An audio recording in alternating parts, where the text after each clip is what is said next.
Hai semua, balik lagi ke channel Kumbang Jantan. Sebelumnya kita telah membahas film Squid Game Season 1, di mana Ki-hun dan kakek Ilnam telah berhasil melewati game memisahkan lambang dari lingkaran gula. Hal ini berkat ide cemerlang dari Ki-hun untuk menjilati gula tersebut agar mudah dipisahkan dari lambang. Dan kali ini kita akan membahas season kedua dari film Squid Game, dan inilah ceritanya.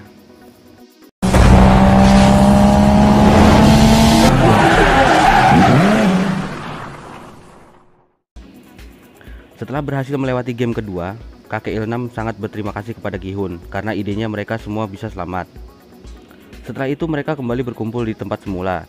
Di sini Sang Woo meminta maaf dan mengakui bahwa ia sudah menduga permainan kedua, namun sengaja tak memberitahu kepada yang lain, dan akhirnya memilih lambang yang susah. Namun Ki-hun tak mempermasalahkan hal tersebut karena mereka telah selamat. Di sini 108 pemain yang tersisa, yang semula berjumlah 187 orang, yang artinya 79 orang telah tewas. Lanjut lagi sebelum istirahat dan melanjutkan permainan besok, para pemain diminta berbaris untuk mendapatkan sebuah minuman dan sebuah telur untuk dimakan. Menu makanan yang begitu sedikit membuat Dongsu dan anak buahnya mengantri kembali, sehingga di akhir pembagian beberapa orang tak menerima jatah mereka. Tiba-tiba seorang wanita menunjuk Dongsu dan mengatakan bahwa ialah pelaku yang telah mengambil jatah. Disusul seorang pria tak terima akan hal itu, mencoba menyerang Dongsu. Namun Dongsu yang memang seorang gangster dengan mudah mengalahkannya. Pria itu pun dihajar Dongsu hingga tewas. Di sisi lain, para penjaga tak mempedulikan hal itu. Akhirnya Ki-hun marah dan memprotes para penjaga. Setelah itu, tiba-tiba pria yang tewas tadi dianggap tereliminasi dan otomatis hadiah uangnya pun ditambah. Hal itu memunculkan sebuah ide bagi Dongsu untuk membunuh pemain-pemain lain saat mereka sedang tidur. Ki-hun yang menyadari hal itu kemudian mengajak Sang Woo, kakek Ilnam dan lainnya untuk saling menjaga bila mana Dongsu menyerang. Ki-hun juga mengajak Sae-byok untuk bergabung karena Ki-hun merasa Sae-byok adalah wanita yang tangguh.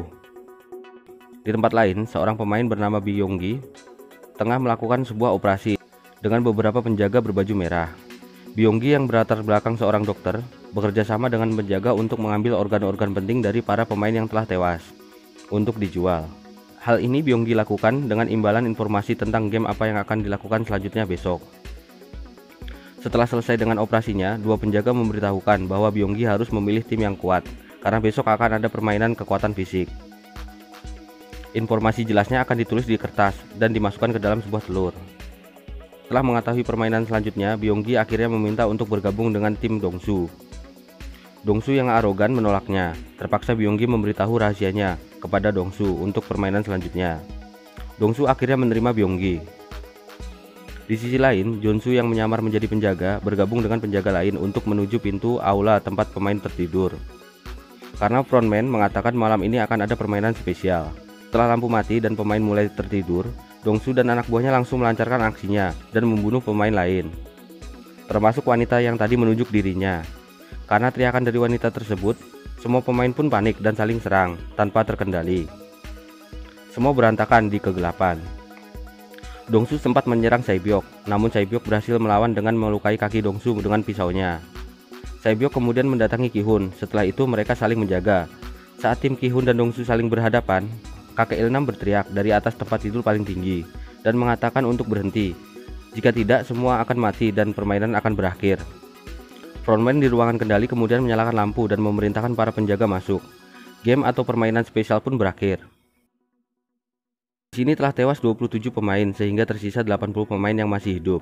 Hadiahnya pun kian bertambah. Esok harinya, para pemain digiring ke arena permainan selanjutnya. Mereka diminta untuk membuat tim terdiri dari 10 pemain. Di sini Ki-hun kebingungan karena kelompoknya hanya terdiri dari 5 orang saja. Akhirnya mereka berpencar untuk mencari pemain lain. Di tim Dongsu ternyata kelebihan pemain karena Myeryong seorang wanita, Dongsu pun mengusirnya. Myeryong yang kesal kemudian bergabung dengan Ki-hun karena Ki-hun memang membutuhkan satu pemain lagi. Permainan pun dimulai. Ternyata mereka akan melakukan permainan tarik tambang. Yang kalah akan tewas terjatuh dari ketinggian. Di sini tim Ki-hun merasa pesimis karena diisi pemain-pemain dengan fisik yang lemah. Tim Dongsu bermain pertama, dengan mudah mereka mengalahkan tim lain karena tim Dongsu memang diisi orang-orang bertubuh besar dan kuat. Kemudian tiba tim Ki-hun untuk bermain. Mereka pun kian panik dan ketakutan. Namun kakek Ilnam menjelaskan bahwa kunci kemenangan dari permainan ini adalah kerjasama tim. Kakek Ilnam juga menjelaskan mereka harus menarik bersama-sama dan menempatkan pemain yang kuat di belakang. Mereka pun kembali semangat. Saat permainan dimulai, kerjasama mereka hampir berhasil, namun lawan mereka kembali solid dan berbalik unggul. Sang Wu yang cerdas menyuruh yang lain untuk membuat kejutan dengan melangkah maju 3 langkah, agar tim lawan terjatuh. Dan benar saja, tim lawan terjatuh. Mereka kembali menarik tali tersebut dengan kuat. Tim lawan yang berantakan akhirnya terseret jatuh dan tewas. Tim Ki-hun pun menang. Kemudian semua kembali ke aula tempat mereka tidur. Di sini Dongsu dan Meryong saling tatap. Dongsu terkejut, tim Ki-hun bisa menang. Dan Meryong memperlihatkan muka penuh dendam. Kemudian tim Ki-hun berdiskusi dan memikirkan rencana agar selamat dari serangan Dongsu saat tidur.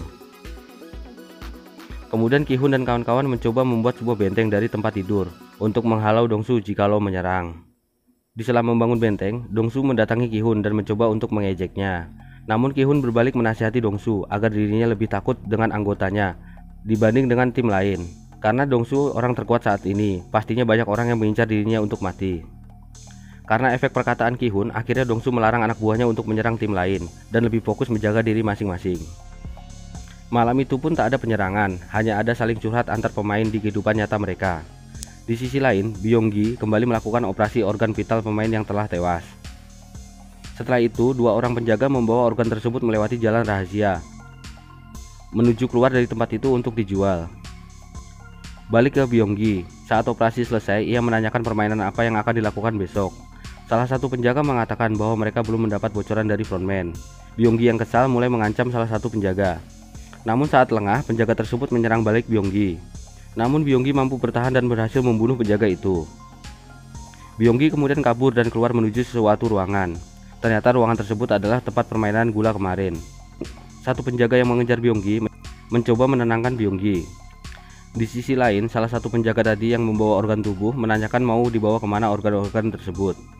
Penjaga satunya kemudian curiga dan mengancam penjaga yang bertanya, serta menyuruhnya membuka topeng. Ternyata dia adalah Jonsu yang sedang menyamar. Jonsu kemudian menodongkan pistolnya kepada penjaga itu dan menanyakan di mana data-data pemain disimpan. Setelah mengetahui bahwa data-data tersebut berada di ruangan frontman, Jonsu menembak penjaga itu hingga tewas. Kemudian Jonsu diam-diam masuk ke ruangan frontman dan mencari data-data para pemain. Akhirnya ia menemukannya. Dia melihat-lihat dan ternyata memang benar kakaknya tercatat sebagai salah satu pemain di tempat itu di beberapa tahun yang lalu. Balik lagi ke Byung-gi.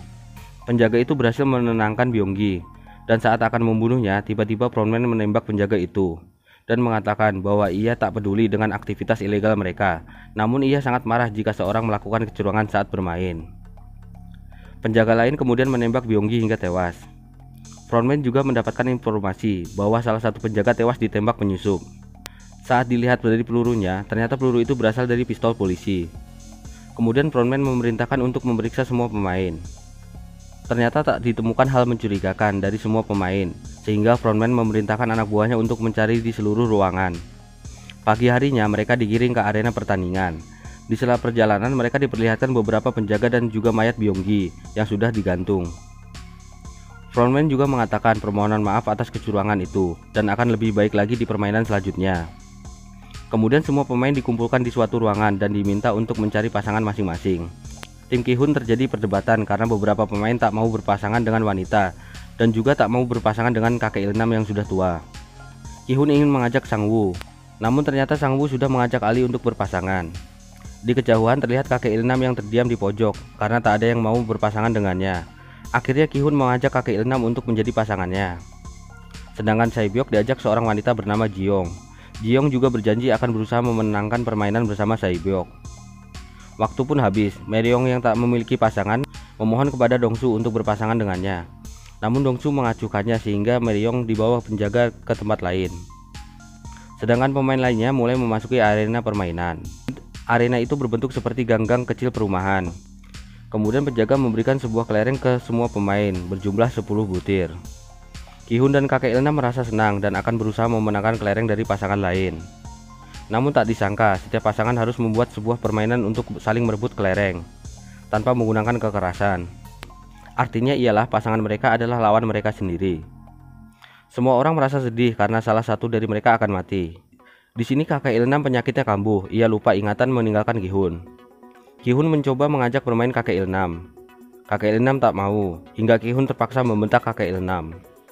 Di sisi lain, Saebyok dan Jiyoung berencana untuk membuat satu permainan dengan taruhan 10 kelereng. Namun sebelum itu Jiyoung mengajak Saebyok untuk saling menceritakan kisah masing-masing. Mereka pun menghabiskan waktu dengan curhat kehidupan masing-masing, sehingga hubungan mereka semakin dekat. Di tempat lain, Sang-woo yang kalah dari Ali marah dan mengatakan bahwa Ali bermain curang. Namun Ali adalah orang yang jujur.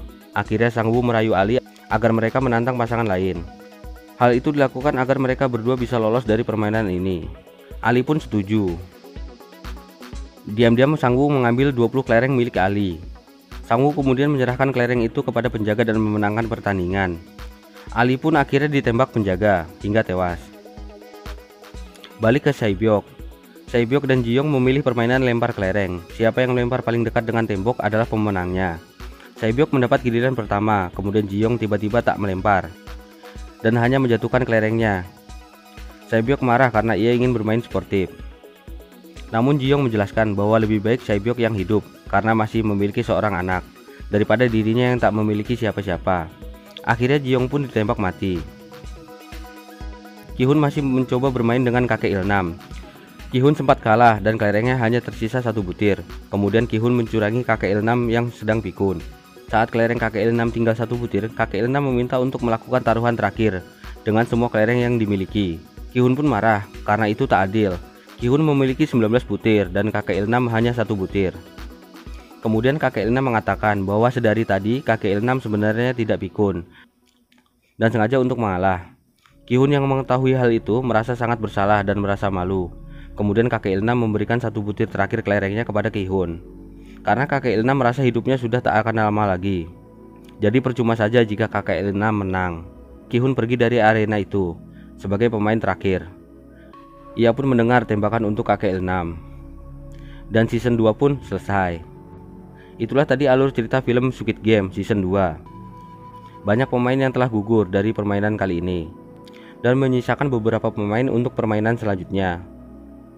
Selanjutnya di season 3 akan diperlihatkan siapa frontman dan siapa orang yang menjadi atasan frontman. Tunggu pembahasan alur cerita film season 3 ya. Bye.